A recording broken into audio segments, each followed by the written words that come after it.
இப்போ exercise 7.1ல 14 some பார்க்க போகிறோம். என்ன ஃபர்ஸ்ட் அப்படின்னா 40% of business travellers carry a laptop in a sample of 15 business travellers. அதாவது என்னன்னா 40% வந்து லேப்டாப் வச்சுருக்காங்களா பிஸ்னஸ் ட்ராவலர்ஸ், சரிங்களா? அப்போ அதுதான் ப்ராபபிலிட்டி, அதுதான் பி. 40% என்ன அர்த்தம்? P equal to 40/100. அப்போ 40/100னா 0.40 40%. அதே மாதிரி எத்தனை பிஸ்னஸ் ட்ராவலர்ஸ்னா மொத்தம் 15 பிஸ்னஸ் ட்ராவலர்ஸ். அப்போ என் வந்து 15, சரிங்களா? அவ்வளோதான். பி தெரிஞ்சிருச்சு, என்ன தெரிஞ்சு கியூ கண்டுபிடிக்கிறது ஒன்று பெரிய விஷயம். அப்போ கியூ ஈக்குவல் டு என்ன பண்ணலாம் நம்ம 1 - பி. பி வந்து 0.4. அப்போ லெஸ் பண்ணிங்கன்னா 0.60. அதான் 60% வரும், அவ்வளோதான். இப்போ கொஸ்டின் வந்து 3 கொஸ்டின்ஸ் கேட்டிருக்காங்க. ஒவ்வொரு கொஸ்டின்ஸாக பார்க்கலாம் பாருங்க. ஸோ ஃபர்ஸ்ட் கொஸ்டின் வந்து பார்த்தீங்கன்னா ஃபர்ஸ்ட் கொஸ்டின் பாருங்க. What is the probability that 3 will have A laptop? 3 பேர் வந்து லேப்டாப் வச்சிருக்கிறதுக்கான ப்ராபபிலிட்டி 3 வில். அப்போ X equal to 3. So X equal to 3, அவ்வளோதான், வேறு எதுவுமே இல்லை, சிம்பிள். பாருங்க, ஃபர்ஸ்ட் வந்து பி வந்து 40% 0.4 கண்டுபிடிச்சாங்க. அடுத்து கியூ கண்டுபிடிக்கிறாங்க 0.6, என் வந்து 15. ஸோ ஃபர்ஸ்ட் கொஸ்டின் வந்து எக்ஸாக்டாக 3 கரெக்டாக. அப்போ p of X equal to 3. இந்த ஃபார்முலா நமக்கு binomial p of X equal to NCX p power X Q power n - x. இங்கே வந்து n வந்து 15, எக்ஸ் வந்து 3. சப்ஸ்டிட் பண்ணுங்க. 15C3 0.4 பவர், அதாவது பி வந்து 0.4 பவர், எக்ஸ் வந்து 3 0.6 பவர், n - x, அதாவது 15 - 3 வந்து 12. அவ்வளோதான். மீது சிம்பிளை பண்ணிடுவோம். 15C3 15 × 14 × 13/1 × 2 × 3. ஸோ இதை சிம்பிளை பண்ணி கேன்சல் பண்ணிடுறாங்க. அடுத்தது அவ்வளோதான். இதுக்கடுத்து நீங்கள் கால்குலேட்டரில் சிம்பிளை பண்ணிக்க வேண்டியதான், சரிங்களா? 0.4 × பவர் 3 0.4 × 0.4 × 0.4 0.064. அதுக்கடுத்து 0.6 பவர் 12. ஓகேங்களா? ஃபார் எக்ஸாம்பிள் இப்போ 0.6 பவர் 4 கண்டுபிடிச்சிட்டுன்னு வச்சுங்களேன். 0.6 பவர் 4, அப்போ 0.6 × 0.6 × 0. அப்புறம் அதை என்ன பண்ணலாம், 3ஆல் நீங்கள் மல்டிப்ளை பண்ணிக்கலாம். ஸோ அந்த மாதிரி பண்ணிக்கலாம். ஓகே, அவ்வளோதான். ஆன்சர் வந்து நான் வந்து 0.0634 இஸ் ஆன்சர். அடுத்தது செகண்ட் கொஸ்டின் பாருங்க. செகண்ட் கொஸ்டின் என்ன கேட்குறாங்க அப்படின்னா P of 12 travelers not having a laptop. 12 பேர் லேப்டாப் வச்சில்லாததுக்கான ப்ராபபிலிட்டி. அதாவது 12 பேர் லேப்டாப் வச்சில்லன்னா என்ன அர்த்தம்? அப்போ 3 பேர் லேப்டாப் வச்சிருக்காங்கன்னு அர்த்தம். அப்போ திரும்ப பி ஆஃப் எக்ஸ் ஈக்குவல் 3 தான். திரும்ப அந்த ஃபர்ஸ்ட் கொஸ்டினான ஆன்சரை தான் இங்கேயும் சப்ஸ்டிட் பண்ணும். புரியுதா? அவங்க கேட்குற கொஸ்டின் என்ன, 12 travelers not having a laptop, சரிங்களா? அதாவது 12 பேர் லேப்டாப் வச்சில்ல அப்படின்றாங்க. அப்படின்னா என்ன அர்த்தம்னா 3 பேர் லேப்டாப் வச்சிருக்காங்கன்னு அர்த்தம். அப்போ 3 travelers having a laptop, அவ்வளோதான். ஸோ அப்போ ஃபர்ஸ்ட் கொஸ்டின் ஆன்சரே தாங்க. டைரக்ட் ஆன்சர் மட்டும் p of at least 3 travelers having a laptop. At least 3 தான், 3க்கு மேலே, அது உங்களுக்கு தெரியும். அப்போ 3க்கு மேலே என்ன பண்ணலாம், 3 4 5 6 7 8 9 10 11 12 13 14 15 வரையிலும் நீங்கள் போடணும். கஷ்டம், போட முடியாது, ரொம்ப கஷ்டமாக இருக்கும். அதனால் நம்ம என்ன பண்ணலாம், 3லேருந்து நமக்கு தேவை. அப்போ நம்ம எது தேவையில்லாத அப்படின்னு பார்த்தீங்கன்னா 3க்குள்ளே நமக்கு தேவையில்லை. அப்போ 3க்குள்ளே தேவையில்லாத 1லேருந்து லெஸ் பண்ணிடணும், சரிங்களா? 1லேருந்து லெஸ் பண்ணிட்டோம். 1லேருந்து அந்த 3க்குள்ளே இருக்கிற வேல்யூ லெஸ் பண்ணிட்டா பேலன்ஸ் இருக்கிறது எல்லாமே 3க்கு மேலே தான் வருது. ஓகேங்களா? ஸோ அப்போ 1 - p of x less than 3. 3க்குள்ளே இருக்கிறது எது வரும்? P of X equal 0, p of X equal 1, p of X equal 2. ஓகேங்களா? அவ்வளோதான். இப்போ நம்ம ஆஸ் யூஷுவல் ஃபார்முலா அப்ளை பண்ணும். 15C0 0.4 power 0 0.6 power 15 + 15C1 0.4 power 1 0.6 power 14, அதே ஒரு 15C2. ஓகேங்களா? அவ்வளோதான். இதுக்கடுத்து நீங்கள் ஆஸ் யூஷுவல் சிம்பிளை பண்ணிக்க வேண்டியதான். 1 - ஸோ எல்லாமே சிம்பிளை பண்ணுறாங்க. ஸோ நீங்கள் கால்குலேட்டர்லேயே சிம்பிளை பண்ணிக்கலாம், சரிங்களா? ஸோ சிம்பிளை பண்ணால் ஃபைனலாக ஆன்சர் என்ன வருது பாரு, நமக்கு வந்து 0.0270 வருது. அது 1லேருந்து லெஸ் பண்ணிங்கன்னா ஆன்சர் வந்து 0.9730. இதுதான் வந்து பார்த்தீங்கன்னா அட்லீஸ்ட் 3. அடுத்த கொஸ்டின் பாருங்க. 15th question. A pair of dice is thrown 4 times. நல்லா புரியுங்க, 4 times. அப்போ n வந்து 4. If getting a double is a consider as success. Double, அதாவது pair of dice அப்படின்னு சொன்னாலே ஜோடியாக தான் போடுறாங்க. அதே மாதிரி 4 டைம் 4 ஜோடி. அதாவது ஃபர்ஸ்ட் 1 டைம் வந்து பார்த்தீங்கன்னா 2 பேர், ஒரு பேர் அப்படியே போடுறாங்க, சரிங்களா? 2 டைஸ் வந்து போடுறாங்க. அது வந்து 1 டைம். திரும்ப அதே 2 டைஸை மறுபடியும் அந்த மாதிரி அந்த பேர் ஆஃப் டைஸை வந்து த்ரோன் 4 டைம்ஸ். அதில் வந்து பார்த்தீங்கன்னா டபுள்டு, ஏற்கனவே இதே மாடல் சம் நம்ம பார்த்துருக்கோம். டபுள்டு அப்படின்னு சொன்னாலே 1,1 2,2 3,3 4,4 5,5 5 6 6. அப்போ samples plus n of s equal 6. அதில் வந்து டபுள்டு வரது வந்து பார்த்தீங்கன்னா 6 வருது. அப்போ 6/36 கேன்சல் பண்ண 1/6. ஸோ பி வந்து 1/6. ஸோ அதை வச்சு கியூ கண்டுபிடிச்சுன்னா 5/6, சரிங்களா? இப்போ கொஸ்டின் நமக்கு என்ன, ஒரே ஒரு கொஸ்டின் தான் கேட்டிருக்காங்க. கெட்டிங் டபுள்ட் இன், அதாவது find the probability to success அப்படின்னா P of X equal to D. So P of X equal to 2, P of X equal to N C X P power X Q power N minus X. So எண்ணுக்கு 4, எக்ஸுக்கு 2, பிக்கு வந்து 1/6 whole square 5/6 whole square. அவ்வளோதான். இதை as usual சிம்பிளை பண்ண போகிறோம். 4C2 value வந்து 4 × 3/1 × 2 இன்ட்டு 1/6 ஸ்கொயர் பண்ணிங்கன்னா 1/36. இதை ஸ்கொயர் பண்ணிங்கன்னா 25/36. இதில் எதெல்லாம் கேன்சல் ஆகுதுன்னு பாருங்க. இந்த 2 கேன்சல் பண்ணிடுறாங்க. அப்புறம் வந்து பார்த்தீங்கன்னா இந்த 2 இந்த 3 2 3s 6 அதுக்கு கேன்சல் பண்ணிடுறாங்க. அப்போ 6 வந்துட்டுங்க.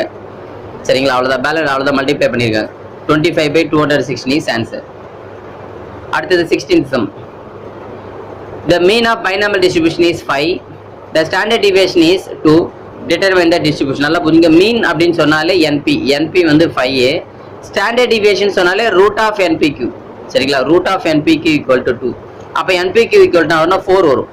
சரிங்களா? பாருங்க NP வந்து 5, அதாவது ஸ்டாண்டர்ட் டிவியேஷன் 2. அப்போ வேரியன்ஸ் எவ்வளோ அப்படின்னா NPQ வந்து 4. அவ்வளோதான். ரெண்டுத்தையும் டிவைட் பண்ணுங்க. அவ்வளோதான். வேற எதுவுமே இல்லை. ஸோ ரெண்டுத்தையும் என்ன பண்ணலாம்? டிவைட் பண்ணலாம். எப்படின்னா NPQ by NP, அதாவது 4/5.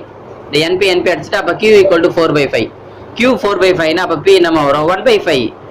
சரிங்களா? ஏன்னா 1லேருந்து 4/5 லெஸ் பண்ணிங்கன்னா P கிடச்சிரும். சரிங்களா? அப்புறம் என்ன வேணும் நமக்கு? P தெரிஞ்சு போச்சு. இப்போ இந்த வேல்யூ NPயில் எத்தனை சப்ஸ்டிட் பண்ணுங்க. N இன்ட்டு Pயோட வேல்யூ 1/5 ஈக்குவல் டு 5. அப்போ இந்த 5 கிராஸ் பண்ணிங்கன்னா N ஈக்குவல் டு 25. அவ்வளோதான். சரிங்களா? அவ்வளோதான். இப்போ N எல்லாமே கண்டுபிடிச்சாச்சு. இப்போ கொஸ்டின் என்ன கேட்குறேன்னா டிட்டர்மைன் த டிஸ்ட்ரிபியூஷன். அப்போ பைனாமியல் டிஸ்ட்ரிபியூஷன் ஃபார்முலா மட்டும் அப்ளை பண்ண வேண்டியதா? ஃபார்முலா மட்டும் எழுதிட்டு நம்ம N இந்த P வேல்யூ மட்டும் சப்ஸ்டிட், எக்ஸ் தவிர்த்து மீதி எல்லாம் சப்ஸ்டிட் பண்ண பாருங்க. நம்ம கண்டுபிடிச்சதான் கண்டுபிடிச்சிருக்காங்க. கடைசியாக அந்த பைனாமியல் டிஸ்ட்ரிபியூஷன் வந்து NCX P power X Q power N minus X X equal to 0லேருந்து அப் டு N வரலாம். இப்போ பாருங்க என்ன 25CX 1/5 power X 4/5 25 minus X. அவ்வளோதான். So answer X equal to 0 1 2 3 4 5 up to 25 வரும். அவ்வளோதான். இப்போ இல்லை எக்ஸ் மட்டும் தெரியாது. எக்ஸ்ன்றது அவங்க கேட்குற கொஷின். ஸோ எக்ஸ் கேட்டாங்கன்னா நம்ம அதை சப்ஸ்டிட் பண்ணிக்கலாம். அடுத்து 17th கொஸ்டின் பாருங்க. Determine the binomial distribution for the which mean is 4 and variance is 3. போன சமாதி தான். ஆனால் இங்கே கேட்குறாங்க find P of X equal to 15. P of X equal to 15 கேட்குறாங்க. ஸோ ஆஸ் யூஷுவல் பாருங்க. ஸோ முதல்ல வந்து NP வந்து 4, NPQ வந்து 3. ரெண்டு டிவைட் பண்ணுறாங்க. NP கேன்சல் ஆச்சுன்னா Q equal to 3/4. Q 3/4னா P வந்து 1/4. எப்படின்னா 1லேருந்து 3/4 லெஸ் பண்ணிங்கன்னு வச்சுங்களேன். என்ன வரும் நமக்கு? 1/4. சரிங்களா? அது பாருங்க. P வந்து 1/4. இப்போ இந்த P வேல்யூவே இந்த NPயில் சப்ஸ்டிட் பண்ணுங்க. N இன்ட்டு P வேல்யூ வந்து 1/4 ஈக்குவல் டு 4.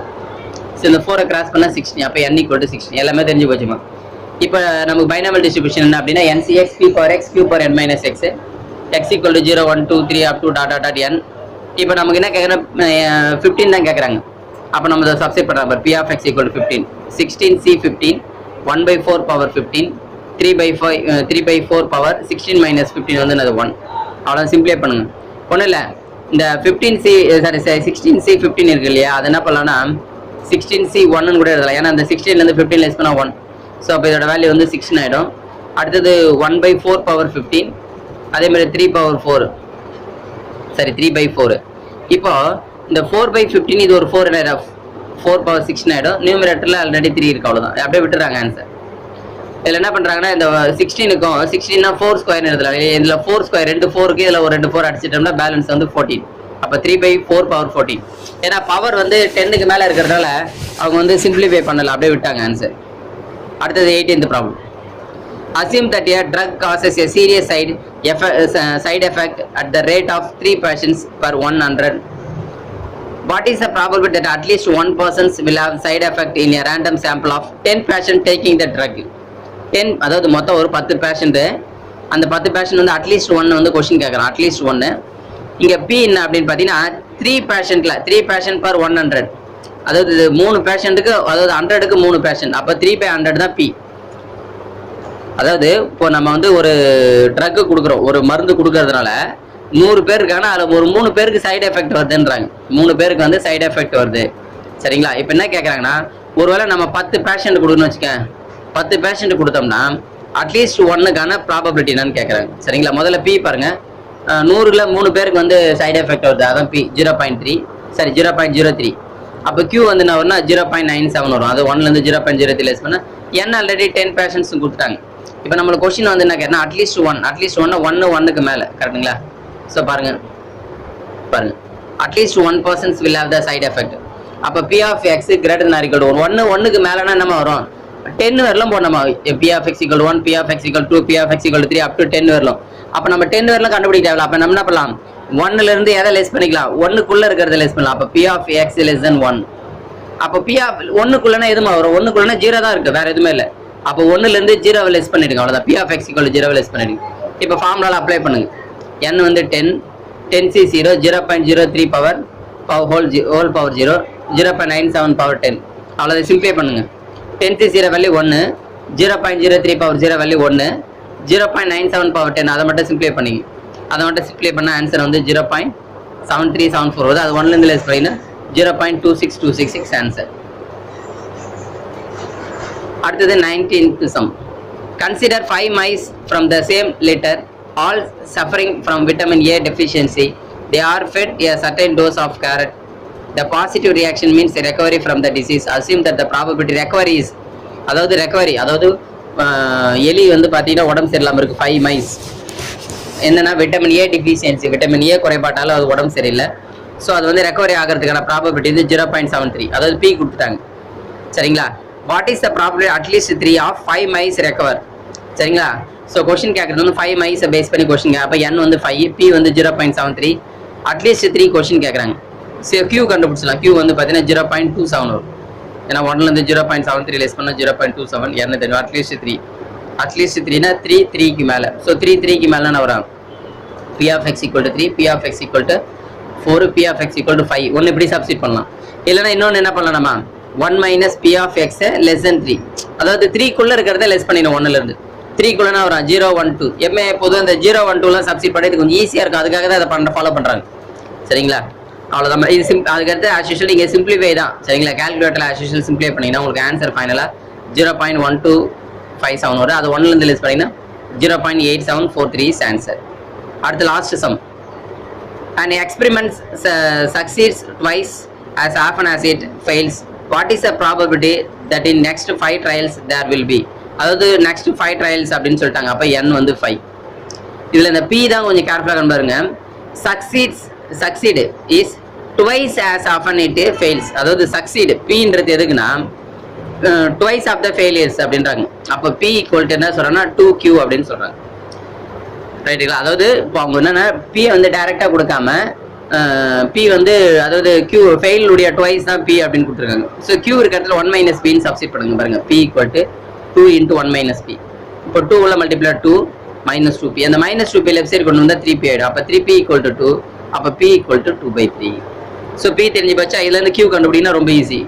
1 minus 2/3 கிராஸ் பண்ணிங்கன்னா 3 minus 2 வந்து 1/3. அப்போ q வந்து 1/3. n ஆல்ரெடி நமக்கு என்ன தெரியும்? n ஆல்ரெடி என்ன கொடுத்துருக்காங்க? 5 ட்ரையல்ஸ் கொடுத்துட்டாங்க. இப்போ 2 கொஸ்டின் கேட்குறாங்க. 3 சக்ஸஸ், அட்லீஸ்ட் 3 சக்ஸஸ். 3 சக்ஸஸ்ன்றது கரெக்டாக எக்ஸாக்டாக என்ன பண்ணுறது? நம்ம p of x equal to 3 கொடுத்துட்டு அட்லீஸ்ட் 3ன்றது 3க்கு மேலே பாருங்க.